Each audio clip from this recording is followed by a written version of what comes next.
Investigation crime thriller and Malayalam cinema. It's a never ending love story. ಎಲ್ರಿಗೂ ನಮಸ್ಕಾರ, film and ಟಾಕೀಸ್ಗೆ ಸ್ವಾಗತ. ಇವತ್ತು ನಾವು ರಿವ್ಯೂ ಮಾಡ್ತಾ ಇರೋ ಸಿನಿಮಾ ಜಿಸ್ ಜಾಯ್ ಅವರ ಥಲವನ್. ಪ್ಲಾಟ್: ಒಂದು ಲೋಕಲ್ ಪೊಲೀಸ್ ಸ್ಟೇಷನ್ನ CI ಜೈಶಂಕರ್ ಮತ್ತು SI ಕಾರ್ತಿಕ್ ನಡುವೆ ಈಗೋ ಕ್ಲಾಶ್ ಇರುತ್ತೆ. ಒಂದು ದಿನ ಜೈಶಂಕರ್ ಮನೆಯಲ್ಲಿ ಒಂದು ಶವ ಸಿಗುತ್ತೆ. ಪೊಲೀಸ್ ಹೈರಾಕಿ ಮತ್ತೆ ಅಲ್ಲಿ ಇರುವ ಪೊಲಿಟಿಕ್ಸ್ ಇಂದ ಇನ್ವೆಸ್ಟಿಗೇಷನ್ ಜವಾಬ್ದಾರಿಯನ್ನ ಕಾರ್ತಿಕ್ಗೆ ಕೊಡಲಾಗುತ್ತೆ. ಅನಂತರ ಸಿನಿಮಾದಲ್ಲಿ ಏನೆಲ್ಲ ಆಯ್ತು ಅನ್ನೋದನ್ನ ನಾವು ಸಿನಿಮಾ ನೋಡೇ ತಿಳಿಯಬೇಕಾಗಿದೆ. Positives: screenplay. ಸಿನಿಮಾ ಶುರುವಿಂದ ಕೊನೆ ತನಕ ನೋಡುಗರನ್ನ ತನ್ನ ಬಿಗಿ ಮುಷ್ಟಿಲಿ ಹಿಡಿದಿಟ್ಕೊಂಡಿರುತ್ತೆ.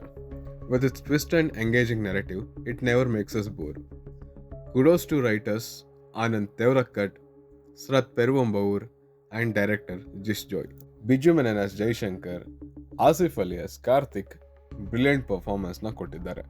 ಇನ್ನು ಉಳಿದ ಪಾತ್ರಧಾರಿಗಳು ದಿಲೀಶ್ ಪೋಥನ್, ಮಿಯಾ ಜಾರ್ಜ್ ಆ್ಯಂಡ್ ಅನುಶ್ರೀ ಕೂಡ ಚೆನ್ನಾಗಿ ಅಭಿನಯಿಸಿದ್ದಾರೆ. ನೆಗೆಟಿವ್ಸ್: ಸಿನಿಮಾದಲ್ಲಿ ಮೇಜರ್ ಆಗಿ ಏನು ನೆಗೆಟಿವ್ಸ್ ಕಾಣಿಸಿಗಲ್ಲ. ಬಟ್ ಸಿನಿಮಾದಲ್ಲಿ 2 ಎಲಿಮೆಂಟ್ನ ಇಂಟ್ರೊಡ್ಯೂಸ್ ಮಾಡ್ತಾರೆ. ಬಟ್ ಅದಕ್ಕೆ ಉತ್ತರ ಕೊಟ್ಟಿಲ್ಲ. ಮೇ ಬಿ ಪಾರ್ಟ್ 2 ಕೂಡ ಬರುತ್ತೆ ಅಂತ ಲೀಡ್ ಕೊಟ್ಟು ಮುಗಿಸಿದ್ದಾರೆ. ಅದರಲ್ಲಿ ಉತ್ತರಿಸ್ಬೋದು ಅಂತಲೂ ಅನಿಸುತ್ತೆ. And sometimes film feels draggy. Overall ಇದೊಂದು interesting investigation thriller film with a gripping narration and outstanding performance.